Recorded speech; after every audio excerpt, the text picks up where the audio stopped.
Welcome everyone. The two biggest things that are going to affect the treasury market this week and therefore interest rates are going to be number one, the tariff announcements that we saw over the weekend regarding trade with China. And then we also settled with the UK last week.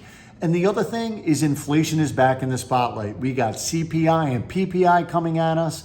So we're going to discuss that as well. My name is Kevin Weedmark, AKA the Mortgage Mouth. That's right. Coming to you on the daily. On Mondays, I bring you the week ahead every day. Monday through Friday, I'm bringing you the daily dose. And on Friday, I wrap it all up with the Friday wrap up. So make sure that you subscribe to the channel so you never miss a beat. So let's dive in as we look at the week ahead. The biggest thing over the weekend, obviously, was the announcement that it appears the US and China have negotiated a tariff deal. That is huge news. What it does from a trader's perspective and what it does from an economic outlook is it gives clarity. So once again, right, if you recall, times of uncertainty, people flood into the treasury market. They love the safe haven.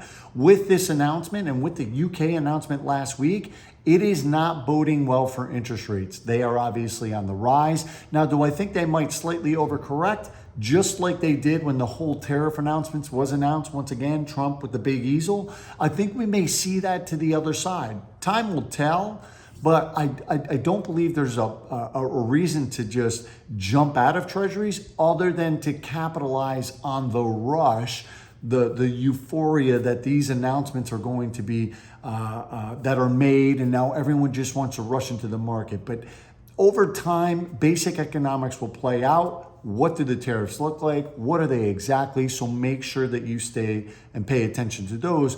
But the beginning of this week, make no mistake about it, we are going to see rates increase as we sit here on Monday. There's no question. The other thing that's really huge this week, and it's big because it appears that the labor market is fairly steady. Although the labor sector is a lag with regards to a recession, and I talked to some people over the weekend that work for some big tech companies down here in Austin, Texas, and they believe we're in the middle of a recession right now.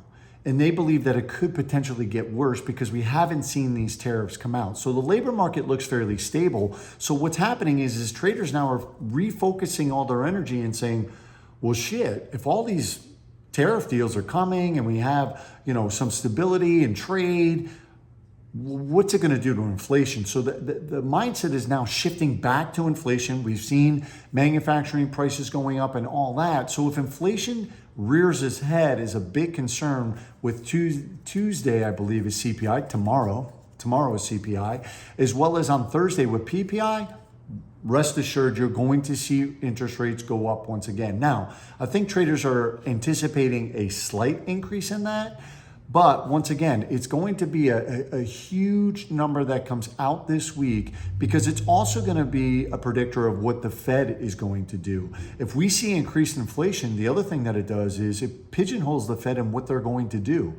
They've been talking like they're going to be giving 2 rate reductions this year. But if you have really runaway inflation once again, or it starts to spike a little bit, they're not going to be able to do that. They are going to have to hold that Fed funds rate at an elevated level to curb that heated up inflation. So that is something that is also huge to look at. The other thing that we have coming this week, and I think it's important, is retail sales. Retail sales, if you recall last month, really did a spike, and it was all over the tariffs. It seemed as if a lot of consumers rushed out to buy big ticket items to fill their shelves because they believed, were told, whatever the case may be, that prices were going to be increased on everyday consumables, toys, whatever the case may be, cars with tariffs, everything. So we saw a huge number last month in retail sales. Do I expect the same increase this month? I don't. I think it's going to come in a little bit higher because we as Americans just love spending money. But what's interesting is, it seems like consumers are all talk. We get consumer sentiment numbers, they're shit. We get, consumer confidence numbers, they're shit. But yet retail sales just keeps booming. And that's an important number because although Q1 GDP sucked, right? It turned negative. It was a horrible GDP number. If we're getting good retail sales numbers, that obviously is going to imply that GDP for Q2 is going to make a huge rebound And that is going to be an overall green light for the real estate market. It's going to get consumers feeling good again. You're going to start seeing the media talk well about the economy, especially if we get these tariff things done. Again, we're already seeing the pendulum shift, but we're not quite sure if it's going to just leapfrog over. But it is an important number to pay attention to. So I want to make note that that is this week as well. And I'll be coming to you once again with the daily dose, letting you know what impact that has on the day it's released. The other thing is we're going to get building starts as well as building permits. So we're going to get both this week. And what I think we're going to see is we're going to see some negative numbers, right? These tariff announcements that we just saw, we had the UK last week, we had China over the weekend. These surveys are pretty much already done. The building permits have already been pulled. I think the overall feeling in that real estate sector has been kind of a glum one. Yeah, there's huge opportunities. There always are when you're in situations of uncertainty. It's one of the best times to actually make to jump in, to make decisions, to execute, because in the end, you're going to come out on top. But from a builder's perspective, you got increased costing that we saw last month with these numbers, right? We already had builders indicating, hey, our costs are going up we're seeing about a 30% increase. The other thing is just the consumer sentiment. Once again, it's the biggest purchase that we're all making is typically your home. Therefore, I believe those numbers are going to come in really weak. It's going to be a black eye for the real estate side, but hopefully what we're going to see in the messaging and the traders absorb that as they got greener pastures ahead, right?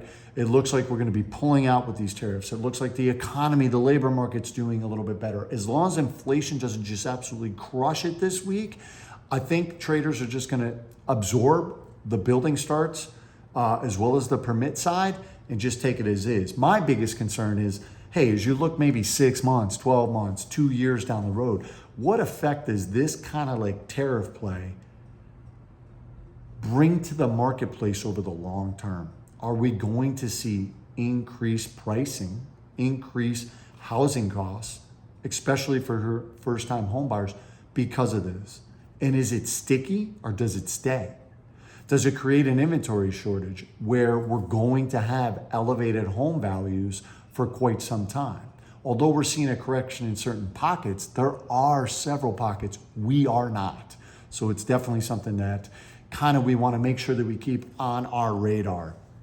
And then the last thing I want to talk about, I'm going to make a shameless plug for myself, is be strategic. You need to be working with the right professionals. So whether you're a current potential home buyer out there or a seller, or you are a real estate agent listening to this, you need to be making sure that you are in cahoots and working with several different strategic partners.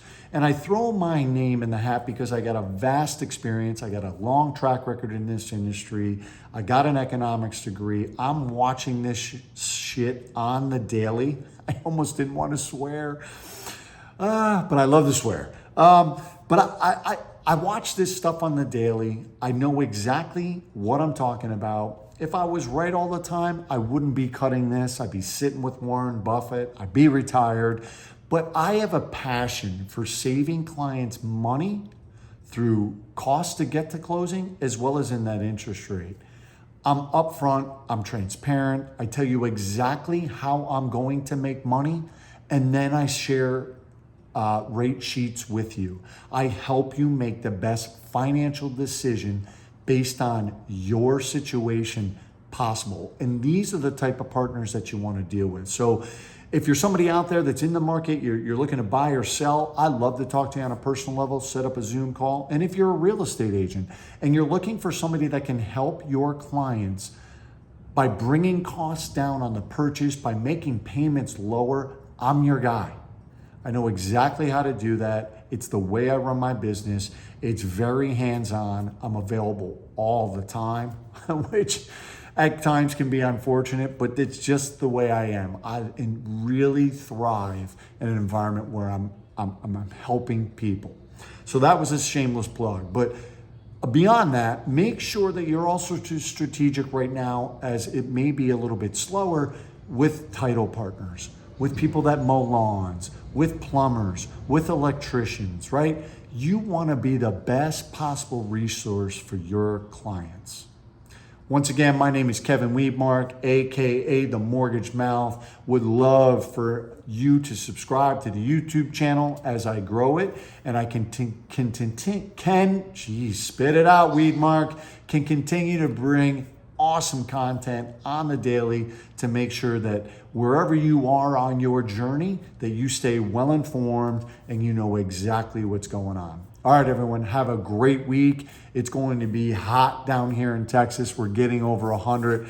Here we go, baby, right? We got, 4 months of just time to sweat it out, You need anything, flyer, pre-approval, you want to discuss your situation, please don't hesitate to give me a call, email, or text. I'm always around. Have a great week. Happy selling, and I'll be talking to you on the daily with the Daily Dose. Cheers.